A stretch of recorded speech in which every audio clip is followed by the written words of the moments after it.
How you doing? Welcome to The Movers with me, Sinead Gillett. And I'm Philip Macartney. Now, Sinead, we talk about what The Movers is, okay? So we talked about it on previous podcasts. The Movers, it's all about understanding mobility, the business of mobility. I mean, the name is The Movers. It's about moving. And for some reason, this was your choice, this podcast, in terms of topic. You've decided that we should look at queuing, i.e., not bloody moving at all. I think it's a bit early in our podcasting career for you to make such a ridiculous move to the left here. Like, it's meant to be about the movers. Why have you chosen queuing, and how can we talk about queuing for the next 29 minutes? Right. So The Movers is, as I explained previously, a bit of a movable feast in that it's quite an elastic catch-all about the experience of moving. You sound like you're making an excuse. This sounds like the trip to the headmaster's office where you're making an excuse. Let me just tell you why I want to talk about moving and why I want to talk about not moving and where I had the idea for this podcast. So since we set up the podcast, which is pretty new, kind of constantly thinking of ideas for the podcast as you're out and about in your daily life. So I'm recently back from a work trip to Orlando. And on the way home from this work trip, I was in the queue in the airport to get on the plane. And I was thinking about the fact that I had been in quite a lot of queues while on the work trip in Orlando. For example, the airport in Dublin and the queues, collecting the baggage when arriving in Orlando.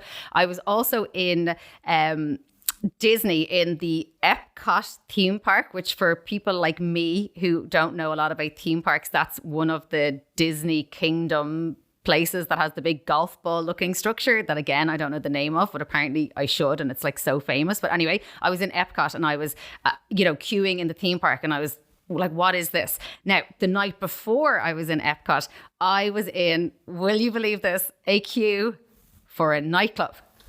So what sort of... So I was in lots of different queues, right? Yeah, okay, so you're now admitting that you've just been on a jolly under the auspice of this sort of, it's work. And now I see why we're doing this podcast now.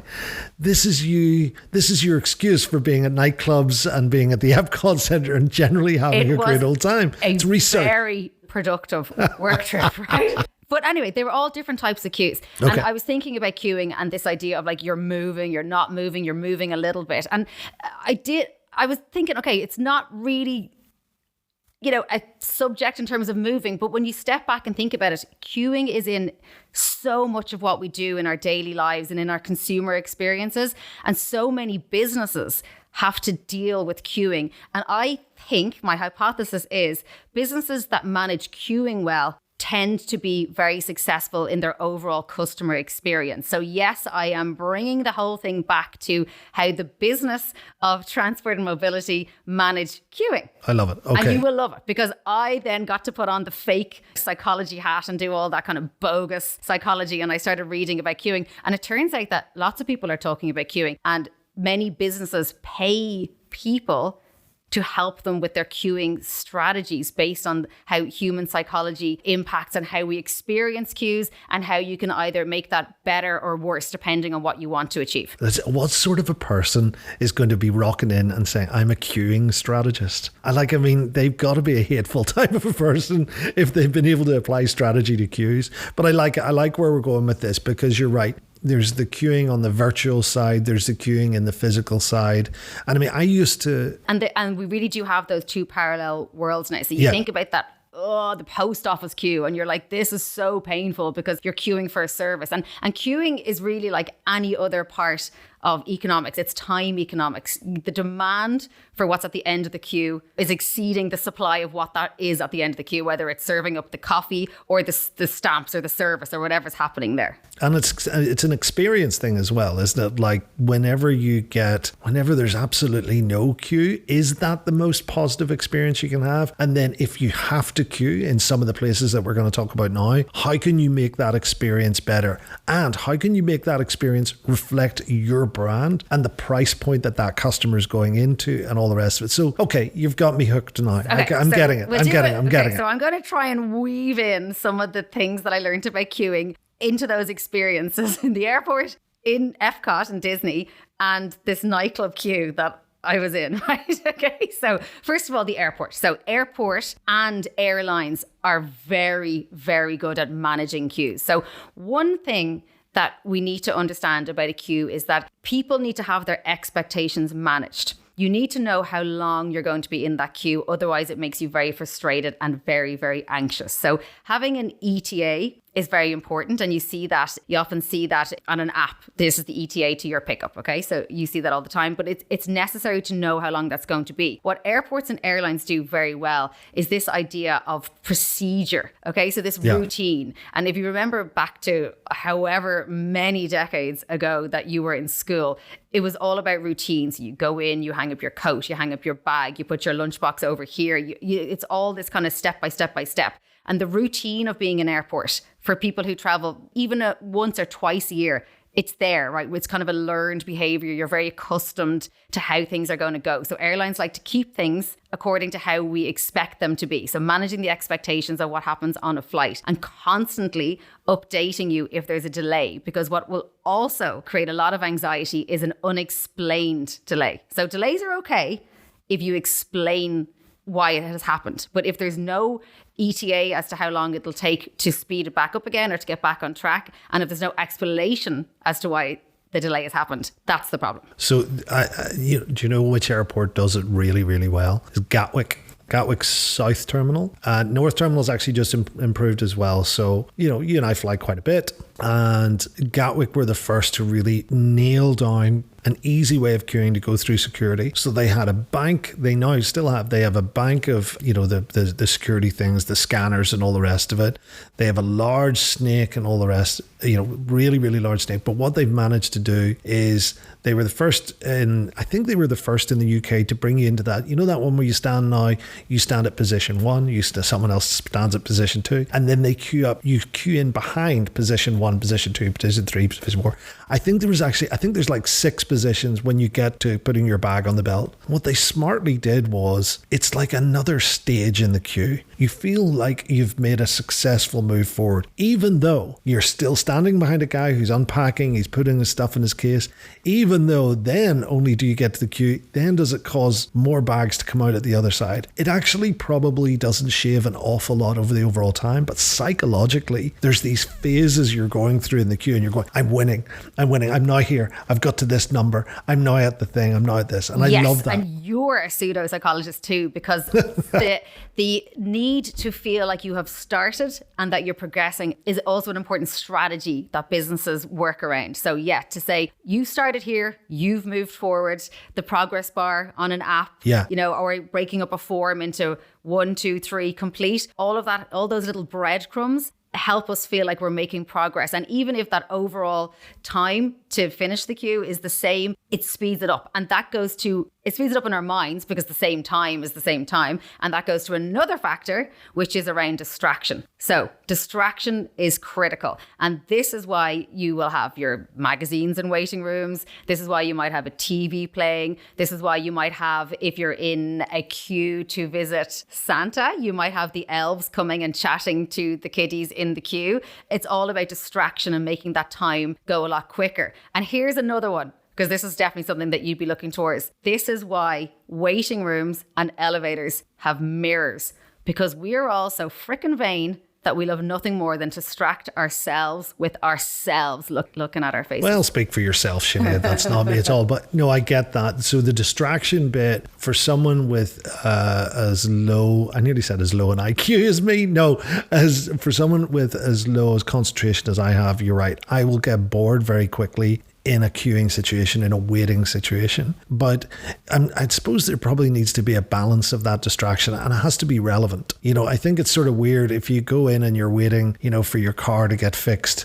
They're not going to have beauty magazines in there and, saying, hey, what could you do your They're house? They're probably not going to have elves asking you. And they won't have elves, what you want for Christmas either. But it has to be relevant. And also, businesses have had to manage their queues and create environments that are comfortable for people to queue and to wait in. But also, we are quite autonomous now, and having your phone and being able to watch something in a queue, it's going to help that as well. So we can manage it ourselves. We also need to discuss a massive factor about queuing, and particularly about queuing in the UK, in Ireland and America, because queuing, you know, we can look at that through a cultural lens, and queuing in one country can be very different to queuing in another country. Yeah. So in Japan, for example, queues tend to be extremely orderly, very formal, and that reflects back on their cultural values around respect and formality and space and dignity and all that kind of stuff. Well, hold on. There is a caveat to that. So yes, very formal, incredibly structured. But then have you seen the lads pushing people into the train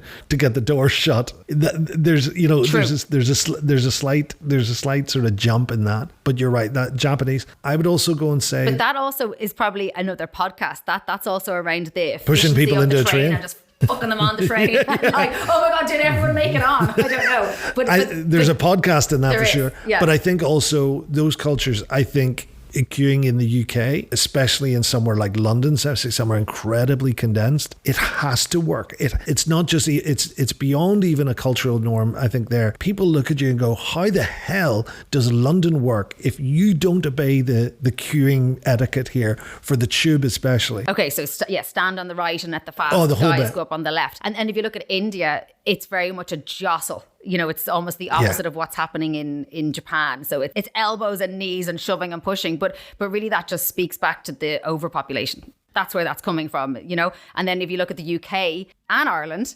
fairness is the number one thing that people get pissed off about when queuing. It doesn't matter if they have to wait 10 minutes, as long as everyone else has to wait 10 minutes and no one else, you know, can jump that queue or can disrupt that in any way. So fairness is really inherent to how we perceive queues. Well, you can see that in, like, especially in airports. If someone's late for their flight, I have no problem in them barging past and getting on that flight. I want everyone to make their flight. I'm usually there in plenty of time.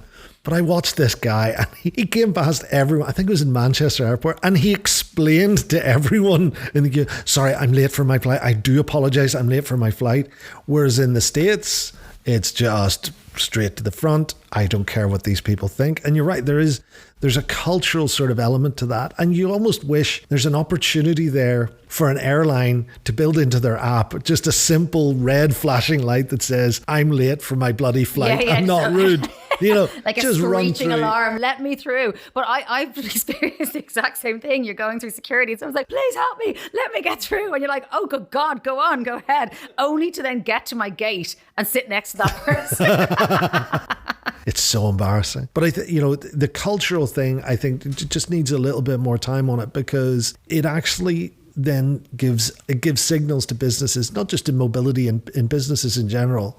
Your experience of queues will be seen as something completely different in the UK, as it will be to India, as will be to China, to Vietnam, to whatever else. And it does mean that, you know, there's a bit of bias in the way that the US and the UK and the big online juggernauts, they don't necessarily build their user experience on a cultural level first. They build for the culture that they know. But actually, you should be, to your point, you should be building to the expectations culturally and how they see it and what their expected brand experience should be. So you can lean on those certain tricks, though, that you know, okay, now we need to distract the queue. Now we need to manage expectations. Now we need to explain what's happening here. And it can be overkill. Like, I don't know what you think about this, but you know, when you're on a flight and the pilot is coming on and he or she is kind of over egging the pudding in the explanation as to why you're delayed, to the extent that you're like, do I actually need to know the full engineering blueprint of this plane? Or like, you're almost expecting them to tell you that one of the flight attendants has diarrhea and we'll be on our way shortly. Like, it can sometimes be a bit too much. And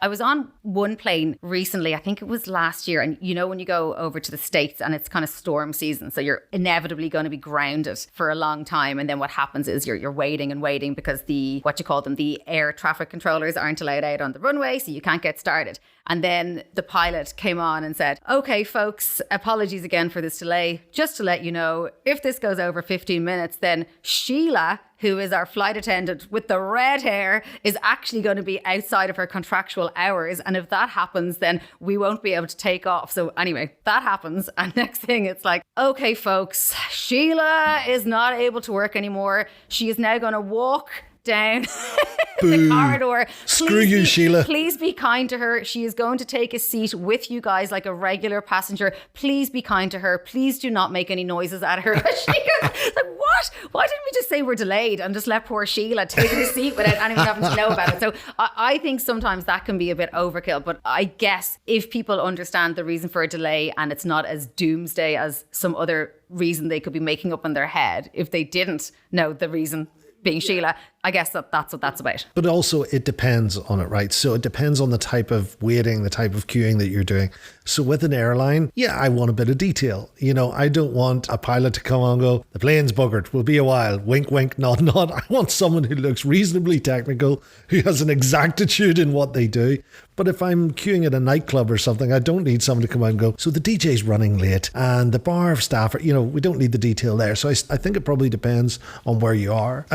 Tell me a little bit more about some of the better queues you've been in. Like what are the ones that you go, that queuing experience was actually really, really good? Well, let's talk about where the world is a happier place, which is in Disney. Okay, so we'll talk about theme parks. Now, theme parks are businesses that are about queuing and then about thrills and entertainment. Okay, so the value at the end of a queue in a theme park is going to need to be extremely high, because in these theme parks in Florida where we were, and the last time I was there I went to Universal, it was the same. It's 60 minutes in this queue for you to have a 2-minute roller coaster ride. Okay, so you're like, really? Oh my God. But yet there are thousands of people in the park every single day, every single week, every single month, every single year. And for many people living in Florida, it's not even a generational thing. Like I met many people at our last visit there who are just have their family passes, their yearly pass. And it's just the culture of America to go to theme parks. So they are used to queuing in theme parks. And for me, I'm quite impatient. So I was like, oh God. The Movers podcast is brought to you by Moovex, the most advanced route optimization platform available today. Go to Moovex.ai. That's Moovex.ai. So I did 2 rides while I was in this theme park. One was an extremely negative experience and the other was a very positive experience. And I think now that I have read up and I'm pretending I know a lot more about psychology, I can apply some of what I've learned to those 2 queues. So the first was, this ride has got 45 minutes to wait, and sure, we have to do it at some point, so we'll join this queue. So I didn't know what the ride was going to be other than it said something like an adventure under the sea.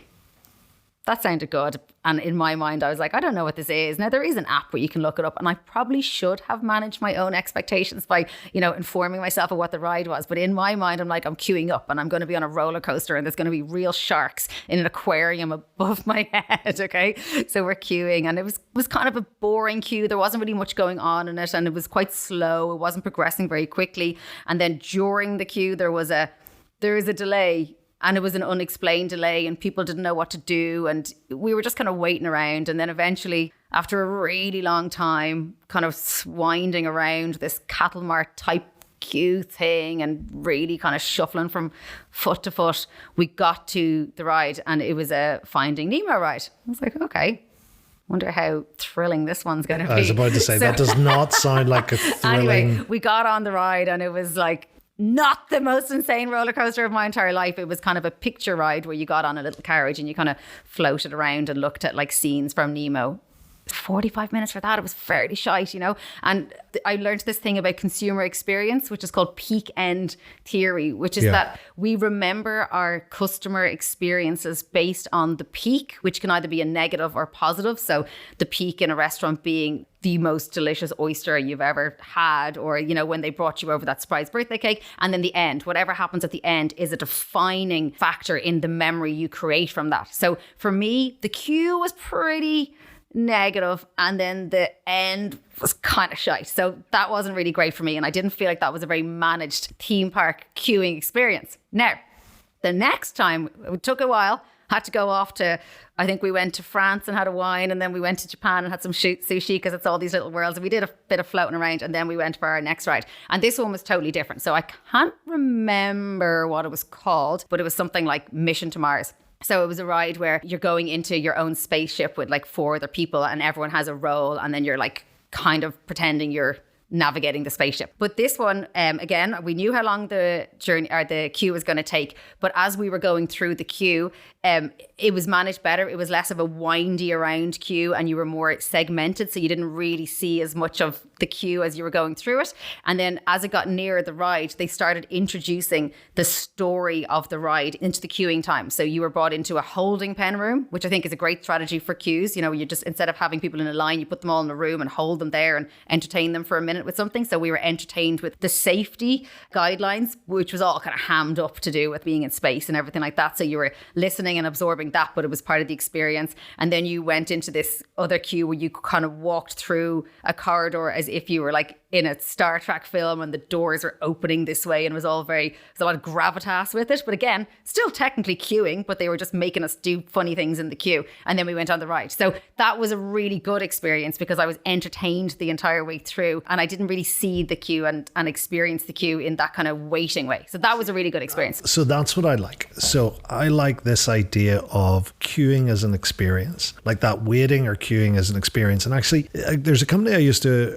work for called Affinio. And Affinio basically created reports using a clustering algorithm to understand audience and stuff. It was really clever technology. And whenever you brought up your report, a little spinny thing came up and it waited, I think it was 3 or 4 seconds. So you had a 4-second wait and it felt like you're in a queue. It had that queuing mentality to it. But that was designed so you could actually pull it up straight away. But what we figured was it was more valuable. Yeah. So this is something valuable. So you had that, and we would put little things like little funny things like creating your X, Y, and Z, delivering your audience now.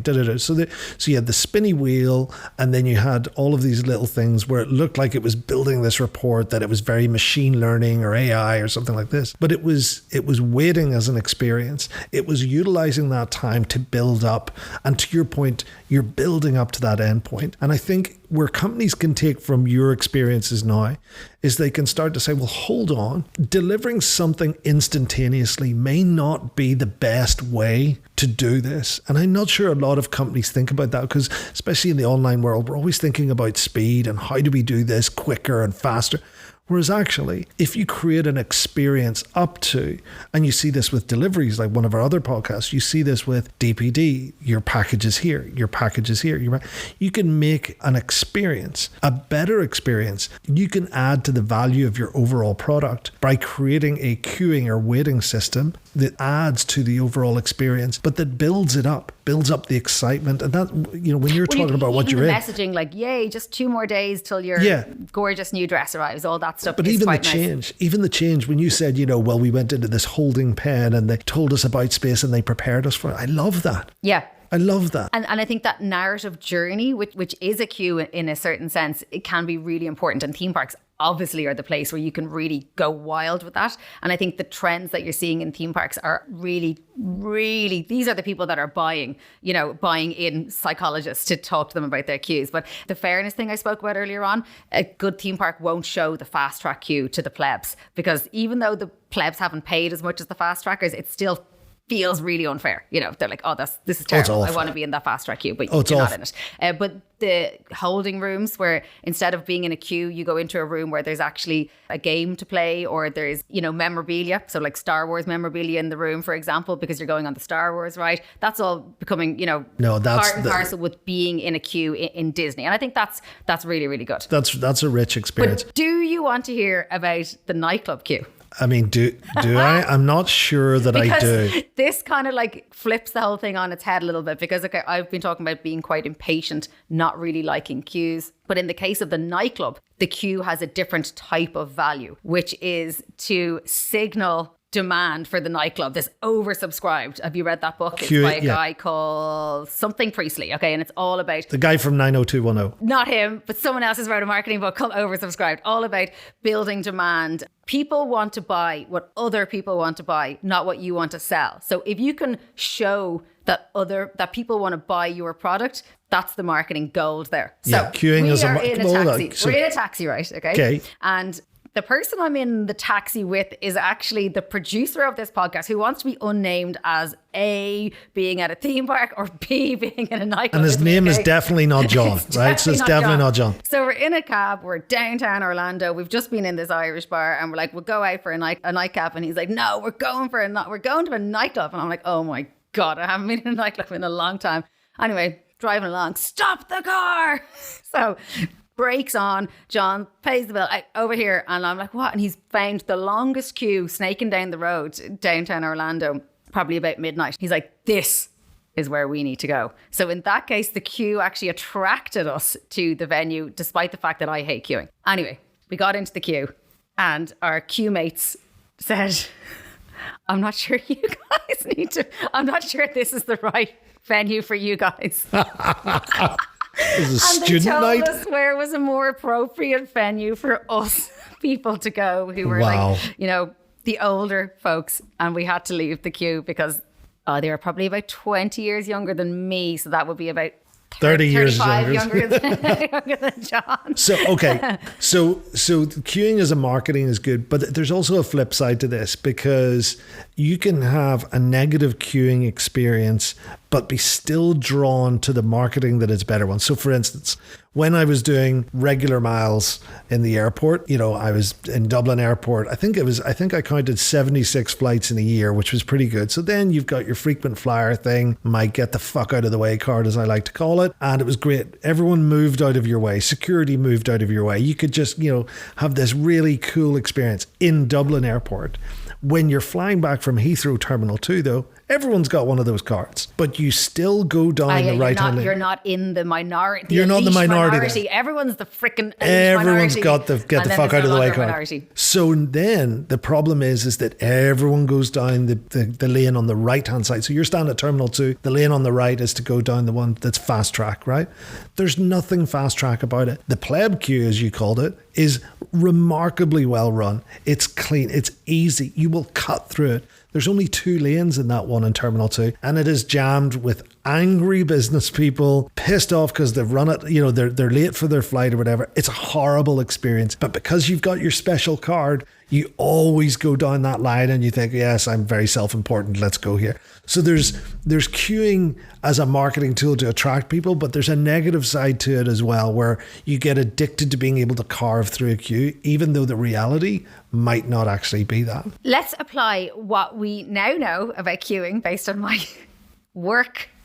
my productive work trip to Orlando, to something that we know quite a lot about, which is the ridehail and taxi apps. Yeah. How are they dealing with this idea of queuing and waiting? Because if you look at a taxi app, previously we stood in a taxi rank and we waited for a taxi to come, and now we have an app. It's kind of the same thing. It's just virtual queuing. So what's changed about how we experience waiting for a taxi? You get to see what's yours. So with an app, it's like, that's my taxi. Whereas when you're in a rank, it's like, my taxi's the third one coming or second one coming or whatever, right? And there is all of that psychology of queuing plays into that a little bit. You're like, I'm walking on the queue, I have 5 to go, I have 6 to go. With an app, you've already secured your ride. You've already secured your taxi. And what you're waiting on... So it's started. So you've started your experience. Yeah, and you can see it. And the taxi will be here in 10 minutes and 5 minutes. So the ETA, your expectations are being managed. But also you're not competing for the taxi. Because in a rank, when you're waiting, there's this element of competition. You're like, well, I was here before that. Twat, like, where's my taxi? Fairness. And it gives it that fairness. So your psychology, your pillars of queuing psychology you do see it in day-to-days in taxi and ride hail. It gives you, it's much more empowering to have that on the app where you can see it, it's yours, that's yours now, you've got it. So psychologically, it speeds up the queue, even though you're waiting for that taxi to come and actually pick you up. And you've got the distraction play, because previously you're standing on the side of a freezing cold road waiting for the taxi to pull into the rank. Or if you phoned up a taxi back in the olden days as well, you're waiting, but you don't really know when it's coming. Now you've got your ETA and you can distract yourself with the knowledge that you know when you're getting into that taxi. So you're in a bar, I'll have another drink, please. I'll visit the bathroom. I'll go and say goodbye to this person over here. Or you're at home, I'm going to, finish off this quick job over here, because you're able to manage yourself. And I think the fact that you've ordered the taxi, the ride hail on your phone, you can also, I'll do that quick banking thing, or I'll watch this 20-minute episode of whatever I want to watch. And I know like on our apps, on our iCabbi apps now, you have your dynamic island with the ETA. So you can do all your internet business without having to go back in and out of your app to check the ETA. So I think that whole area is doing quite well with queuing. Okay, so you're right. Taxi companies are doing this really well. And I think there's a lesson there for all types of business. Understand what your customers are waiting for. Understand the value of that experience. How do you make it better? How do you make that experience build a better product for you, build a better brand experience for you? And effectively, I think is what you said at the start is really key here. If you know how to manage queues in your business, you know how to manage your business for everything. Okay, you convinced me. I was really skeptical at the start of this podcast. I was like, how the hell is she going to turn this into something actually relevant? But you did it. Well done, Sinead. So wait well. And if you've been waiting for this podcast to end, it has. It's over. Thank you for listening. And what we would love you to do, which is be our friend and subscribe to our channel. Thank you very much. Bye.